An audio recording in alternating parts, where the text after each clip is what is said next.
ജയമെവിടെ? ഹേ മരണമേ നിൻ വിഷമുള്ളെവിടെ? ഹേ മരണമേ നിൻ ജയമെവിടെ? ഹേ മരണമേ നിൻ വിഷമുള്ളെവിടെ? ഉയർത്തു നാഥൻ ഉയർത്തു, തുറന്നു കല്ല തുറന്നു.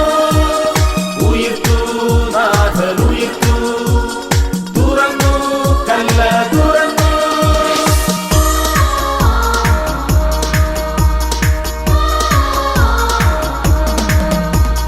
ഹേ മരണമേ നിൻ ജയമെവിടെ?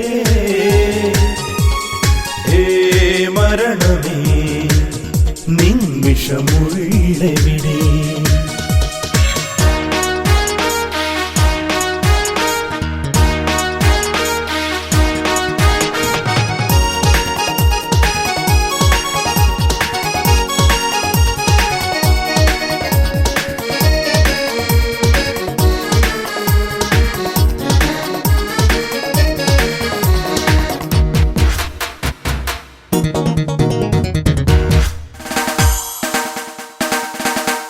മനുഷ്യൻ തകർത്തോരാ ദേവാലയത്തെ 3 നാൾ കൊണ്ടവൻ പണിതുയർത്തി. മനുഷ്യൻ തകർത്തോരാ ദേവാലയത്തെ 3 നാൾ കൊണ്ടവൻ പണിതുയർത്തി. ദൈവിക ശക്തി തൻ മുന്നിൽ മനുഷ്യന്റെ കൽമുദ്ര തകർത്തു. ദൈവിക ശക്തി തൻ മുന്നിൽ മനുഷ്യന്റെ കൽമുദ്ര തകർത്തു. ഉയർത്തെഴുന്നേറ്റവൻ ദൈവസുതനവൻ, ഉയർത്തെഴുന്നേറ്റവൻ ദൈവസുതനവൻ. മരിച്ചവരില്ലാദ്യനാ, മരിച്ചവരില്ലാദ്യനാ. ഹേ മരണമേ നിൻ ജയമെവിടെ? ഹേ മരണമേ നിൻ വിഷമുള്ളെവിടെ? ഹേ മരണമേ നിൻ ജയമെവിടെ? ഹേ മരണമേ നിൻ വിഷമുള്ളെവിടെ? ദൈവനാമത്തിന് മഹത്വമുണ്ടാകട്ടെ. ഇന്ന് കഷ്ടാനുഭവ വാരത്തിന്റെ അവസാന ദിവസം, പരിസമാപ്തി കുറിക്കുന്ന വളരെ മനോഹരമായിട്ടുള്ള ഒരു ദിവസമാണ് ഈസ്റ്റർ ദിനം. ഈ ഒരു ദിവസത്തിൽ ഈസ്റ്റർ ചിന്ത നമുക്ക് നൽകുന്ന സന്ദേശം എന്താണ് എന്നതാണ് ഇന്ന് നമ്മൾ ചിന്തിക്കാനായിട്ട് പോകുന്നത്. പുനരുജ്ജീവനത്തിലൂടെ വിജയം, ജീവന്റെ വിജയം എന്നതാണ് ഇന്നത്തെ ചിന്താവിഷയം. പ്രത്യാശയുടെ ഉദയവും സ്നേഹത്തിന്റെ വിജയവും, ഭയപ്പെടേണ്ടതില്ല എന്നുള്ള ഒരു വലിയൊരു ആഹ്വാനവും, എല്ലാം അവസാനിച്ചു എന്ന് വിചാരിച്ചെടുത്ത് നിന്നുള്ള ഒരു തുടക്കവുമാണ് ഈസ്റ്റർ ദിനം നമുക്ക് നൽകുന്ന വലിയൊരു സന്ദേശം. പാപത്തിനും മരണത്തിനും മേലുള്ള ഒരു വലിയൊരു വിജയമാണ് ഈസ്റ്റർ എന്ന് പറയുന്നത്. കരഞ്ഞവരുടെ കരച്ചിലുകളെ ഇല്ലാതാക്കിയ ഒരു മഹത്തായ സുദിനമാണ് ഈസ്റ്റർ ദിനം. തിന്മയുടെ വിജയത്തിന് താൽക്കാലികമായ വിജയം മാത്രമേ ഉള്ളൂ എന്ന് പ്രഘോഷിച്ച ഒരു മഹത്തായ ദിനമാണ് ഈസ്റ്റർ ദിനം. എല്ലാം അവസാനിച്ചു എന്ന ചിന്തയിൽ നിന്ന് ഒന്നും അവസാനിച്ചിട്ടില്ല, അവസാനിച്ചിടത്തു നിന്ന് ഒരു പുതിയ തുടക്കം കുറിക്കാൻ പോകുന്നു എന്നതിന്റെ തെളിവ് കൂടെയാണ് ഈസ്റ്റർ ദിനം.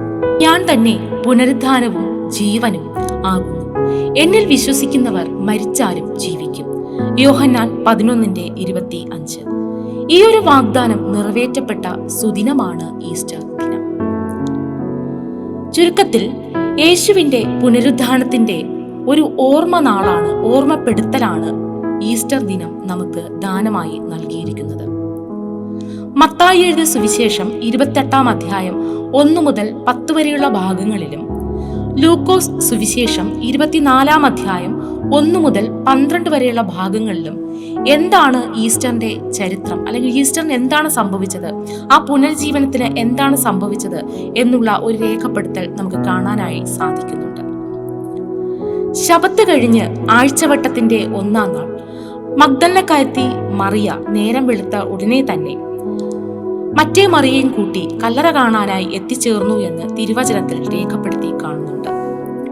ആ സമയത്ത് ഒരു വലിയൊരു ഭൂകമ്പം ഉണ്ടാകുകയും കർത്താവിന്റെ ദൂതൻ സ്വർഗത്തിൽ നിന്ന് ഇറങ്ങി അവർക്ക് പ്രത്യക്ഷമാവുകയും ചെയ്യുന്ന ഒരു കാഴ്ച നമുക്കവിടെ കാണാനായി സാധിക്കുന്നുണ്ട്.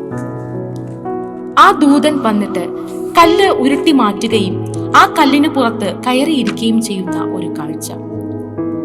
അവന്റെ രൂപം മിന്നലിനെ ഒത്തതും അവന്റെ ശരീരം ഹിമം പോലെ വെളുത്തതായിരുന്നു എന്ന് തിരുവചനം വായിക്കുമ്പോൾ നമുക്ക് മനസ്സിലാക്കാനായി സാധിക്കുന്നുണ്ട്. യേശുവിന്റെ ശവശരീരത്തെ സൂക്ഷിക്കാനായി അല്ലെങ്കിൽ കാവൽ നിൽക്കാനായി പീലാത്തോസ് ഏർപ്പെടുത്തിയ ആ കാവൽ ഭടന്മാർ എല്ലാവരും തന്നെ ഈ രൂപം കണ്ടിട്ട് അല്ലെങ്കിൽ ദൂതന്റെ രൂപം കണ്ടിട്ട് ഭയന്ന് പേടിച്ച് വിറച്ച് അവർ മരിച്ചവരെ പോലെയായി തീർന്നു എന്നും തിരുവചനം രേഖപ്പെടുത്തുന്നുണ്ട്. ഈ ദൂതൻ ആദ്യമായിട്ട് പ്രത്യക്ഷപ്പെട്ടത് സ്ത്രീകളുടെ അല്ലെങ്കിൽ അവിടെ യേശുവിനെ കാണാനായി എത്തിച്ചേർന്ന സ്ത്രീകൾക്ക് മുന്നിലാണ്. ആ ദൂതൻ സ്ത്രീകളോട് നിങ്ങൾ ഭയപ്പെടേണ്ടതില്ല, നിങ്ങൾ അന്വേഷിക്കുന്ന ആരാണോ ആ വ്യക്തി ഉയർത്തെഴുന്നേറ്റിരിക്കുന്നു എന്നുള്ള സത്യം വിളിച്ചു പറയുകയാണ്. മത്തായി 28:5 ഭയപ്പെടേണ്ട, ക്രൂശിക്കപ്പെട്ട യേശുവിനെ നിങ്ങൾ അന്വേഷിക്കുന്നു എന്ന് ഞാൻ അറിയുന്നു. അവൻ ഇവിടെയില്ല, താൻ പറഞ്ഞതുപോലെ ഉയർത്തെഴുന്നേറ്റിരിക്കുന്നു എന്ന് പറഞ്ഞു. തുടർന്ന് നാം നോക്കുമ്പോൾ ആ ദൂതൻ ആ സ്ത്രീകളോട് പറയുകയാണ്, അവൻ നിങ്ങൾക്ക് സംശയം മാറിയിട്ടില്ല എങ്കിൽ അവൻ കിടന്ന സ്ഥലം നിങ്ങൾ വന്ന് നോക്കിക്കൊള്ളുക എന്നുള്ള ഒരു ആഹ്വാനം കൂടി നൽകുന്നുണ്ട്. മാത്രമല്ല യേശുവിന്റെ ശിഷ്യന്മാരെ സംബന്ധിച്ച് വളരെ ഭയത്തോടും വിറയലോടും കൂടി അവർ യേശുവിന്റെ മരണത്തെ തുടർന്ന് ഭയത്തോടു കൂടി ആ വീടിനകത്ത് കഴിഞ്ഞുകൂടുന്ന ഒരു അവസ്ഥയാണ് ഉണ്ടായത്. അപ്പോൾ അവരോട് പോയിട്ട് യേശു കർത്താവ് ഉയർത്തെഴുന്നേറ്റിരിക്കുന്നു എന്നുള്ള സാക്ഷ്യം നിങ്ങൾ അറിയിക്കുക എന്നുകൂടി ഈ ദൂതൻ സ്ത്രീകളോട് പറയുകയാണ്. തുടർന്ന് നോക്കുകയാണെങ്കിൽ യേശുവിന്റെ ഉയർപ്പിൽ വിശ്വാസം കാണാത്ത ശിഷ്യന്മാരെ നമുക്ക് ബൈബിളിൽ കാണാൻ സാധിക്കുന്നുണ്ട്. മർക്കോസ് എഴുതിയ സുവിശേഷം 16-ാം അധ്യായം അതിന്റെ 14-ാം ഭാഗം ഇപ്രകാരം കാണുന്നു: തന്നെ ഉയർത്തവനായി കണ്ടവരുടെ വാക്ക് വിശ്വസിക്കായകയാൽ അവരുടെ അവിശ്വാസത്തെയും ഹൃദയകാഠിന്യത്തെയും ശാസിച്ചു. യേശു കർത്താവ് ഉയർത്തെഴുന്നേറ്റ ശേഷം ശിഷ്യന്മാർക്ക് പ്രത്യക്ഷനാകുന്നു. പക്ഷേ യേശു ഉയർത്തെഴുന്നേറ്റു എന്നുള്ള സത്യം വിശ്വസിക്കാൻ വേണ്ടിയിട്ട് അവർ തയ്യാറാകുന്നില്ല. എന്നാൽ അവരുടെ അവിശ്വാസത്തെ, അവരുടെ ആ ഒരു വിശ്വാസമില്ലായ്കയെ ചോദ്യം ചെയ്യുന്ന യേശു കർത്താവിനെയാണ് നമുക്കിവിടെ കാണാനായി സാധിക്കുന്നത്. വിശ്വാസം വാഗ്ദാനങ്ങളിൽ നിറവേറ്റപ്പെടുന്ന ഒരു ദിവസമാണ് ഇന്നത്തെ ദിവസം. മർക്കോസ് എഴുതിയ സുവിശേഷം 16-ാം അധ്യായം അതിന്റെ 6-ാം ഭാഗത്തിൽ ഇപ്രകാരം കാണുന്നു: വിശ്വസിക്കുകയും സ്നാനമേൽക്കുകയും ചെയ്യുന്നവർ രക്ഷിക്കപ്പെടും. വിശ്വസിക്കുകയും സ്നാനമേൽക്കുകയും ചെയ്യുന്നവർ രക്ഷിക്കപ്പെടും. ശൂന്യമാക്കപ്പെട്ട കല്ലറയാണ് യേശു കർത്താവ് ഉയർത്തെഴുന്നേറ്റു എന്നതിന്റെ ഏറ്റവും വലിയ തെളിവ്. അത് കാണാതെ വിശ്വസിച്ചവരാണ് സ്ത്രീകൾ, അവിടെ കൂടിയിരുന്ന ആ സ്ത്രീകൾ. അപ്പോ ഈ ഒരു ദിവസത്തിൽ അവിടെ യേശുവിനെ കാണാനായി എത്തിച്ചേർന്ന സ്ത്രീകൾക്ക് വളരെ വലിയ പങ്കാണ് ഉള്ളത്. അവരെ സംബന്ധിച്ച് യേശു കർത്താവിന്റെ ശരീരം സൂക്ഷിച്ചിരിക്കുന്ന ആ കല്ലറയിൽ ദൂതന്മാർ അല്ലെങ്കിൽ പ്രത്യക്ഷപ്പെട്ട ദൂതൻ ആ കല്ലിന് പുറത്തിരുന്നു എന്ന് നമ്മൾ നേരത്തെ കണ്ടു.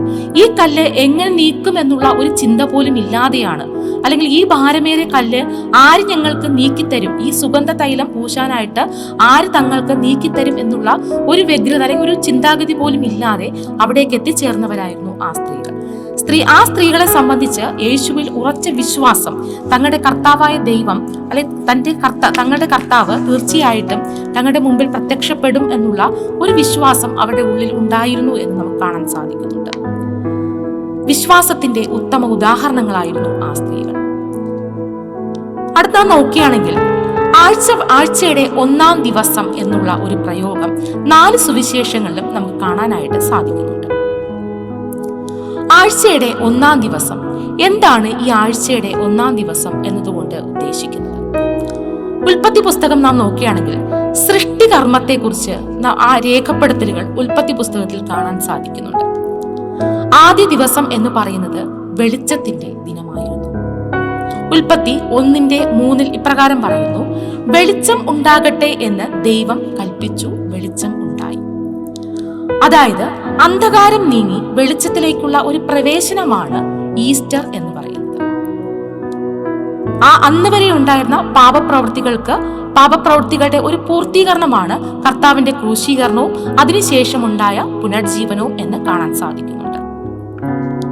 ഇവിടെ നാം നോക്കുകയാണെങ്കിൽ യേശുവിന്റെ ഉയർപ്പിലൂടെ ദൈവം പുതിയൊരു സൃഷ്ടികർമ്മത്തിന് സാക്ഷ്യം വഹിക്കുന്നതായിട്ട് കാണാൻ സാധിക്കുന്നുണ്ട്.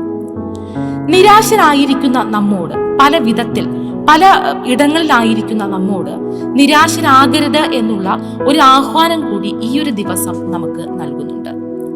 നഷ്ടപ്പെട്ടതിനെ ഓർത്ത് ഒരിക്കലും ദുഃഖിക്കേണ്ട ആവശ്യമില്ല എന്നുള്ള വലിയ ആഹ്വാനം ഈ ഒരു ദിവസത്തെ ചിന്ത നമുക്ക് നൽകുന്നു. നഷ്ടങ്ങളിലും പതറാതെ മുന്നോട്ട് നീങ്ങാൻ വേണ്ട കരുത്ത് നേടിത്തന്ന ഒരു ദിവസമാണ് ഇന്നത്തെ വളരെ വിശേഷമായിട്ടുള്ള ഈ ഒരു ദിവസം. പ്രതീക്ഷയും വിശ്വാസവും നഷ്ടപ്പെട്ടവർക്ക് യേശു കരുത്തു നൽകുന്നു എന്നുള്ള ഒരു ആഹ്വാനം കൂടി ഈ ഒരു ദിവസം നമുക്ക് ദാനമായി നൽകുന്നുണ്ട്. ഇവിടുത്തെ ശിഷ്യന്മാരെ നോക്കുകയാണെങ്കിൽ ഇനി എന്ത് ചെയ്യും? കാരണം തങ്ങളുടെ എല്ലാമായ ഗുരു തങ്ങളിൽ നിന്ന് നഷ്ടപ്പെട്ടു പോയിരിക്കുകയാണ്. ഇനി എന്ത് ചെയ്യുമെന്ന് വളരെ വിഷമത്തോടു കൂടി ഇരിക്കുന്ന സമയത്താണ് യേശു കർത്താവ് അവരുടെ മുമ്പിൽ പ്രത്യക്ഷനായത്. ഇവരുടെയൊക്കെ അതായത് യേശുവിന്റെ മുൻപിൽ തൈലം പൂശാനായിട്ട് എത്തിച്ചേർന്ന മഗ്ദലക്കാരത്തി മറിയ, ഇങ്ങനെയുള്ള വിശ്വാസത്തിന്റെ അല്ലെങ്കിൽ വിശ്വാസത്തിൽ അടിയുറച്ചവരുടെയും അടിയുറയ്ക്കാത്തവരുടെയും മുന്നിലാണ് യേശു കർത്താവ് പ്രത്യക്ഷനായത് എന്ന് നമുക്ക് കാണാൻ സാധിക്കുന്നുണ്ട്. യേശുവിന്റെ ഈ ഒരു പ്രവൃത്തിയിലൂടെ അല്ലെങ്കിൽ യേശുവിന്റെ പുനർജീവനത്തിലൂടെ നമുക്ക് വളരെ വലിയൊരു സ്നേഹത്തെ ദർശിക്കാനായി സാധിക്കും. എപ്പോഴും കൂടെ ഉണ്ടാകും എന്ന വാഗ്ദാനമാണ് സ്നേഹം എന്ന് പറയുന്നത്. മരണത്തെ വിജയിച്ച യേശു മരണത്തിന് ക്രിസ്തുവിനെ പരാജയപ്പെടുത്താൻ കഴിയില്ല എന്നുള്ള ഒരു വലിയ സാക്ഷ്യം കൂടെ നമ്മുടെ മുമ്പിലേക്ക് പകരുകയാണ്. മരണം പോലുള്ള പ്രതിസന്ധികളിൽ ഭയന്ന് ജീവിക്കേണ്ടവരല്ല മനുഷ്യർ എന്ന ഒരു വലിയൊരു ചിന്ത ഇന്നത്തെ ദിവസം നമുക്ക് ദാനമായി നൽകുന്നുണ്ട്. പുനർജീവനത്തിന്റെ വ്യത്യസ്തമായിട്ടുള്ള അവസ്ഥയെ കണ്ടെത്തിയ സ്ത്രീകൾ, ക്രിസ്തുവിന്റെ പുനർജീവനം ഓരോ വിശ്വാസിക്കും പുതിയ ഇടങ്ങൾ നൽകുന്നുണ്ട്.